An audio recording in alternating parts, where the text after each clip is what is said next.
is recognized for an amendment. Thank you, Mr. Chair. I was promised gruel for dinner, so I'm pretty disappointed with the lasagna that was provided. Before the gentlelady gets to her concerns about the menu, would you like your amendment read, or would I asked that the reading of the amendment be. without objection, the reading of the amendment is dispensed with, and the gentlelady is recognized for remarks on her amendment. Thank you. I represent one of the states that did have the IRS Direct File available to us, and people freaking love it. I think it's hard for a lot of folks to understand the sort of stress of worrying about complying with tax code.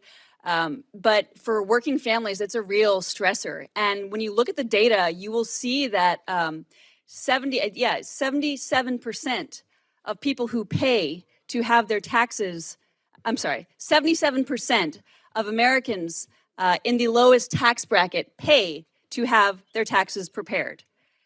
Folks are held captive by a Byzantine tax code and then made a serfdom of those same companies that lobby to keep the tax code Byzantine.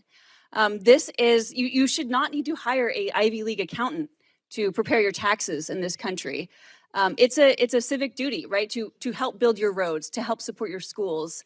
I work to pay my taxes. And, the idea that folks in the lowest tax bracket are paying exploitative fees when there's a system in place that people like, that is working well. 90% of respondents who use Direct File said it increased their confidence in the IRS. Friends, we are reaching a crisis point of confidence in our government, and when we find a program that increases confidence, we should support that. We should move forward with it. We've already invested to make this software, and I urge my colleagues to support this amendment to ensure that Direct File is still available to Americans who choose to use it. And with that, I'll yield back.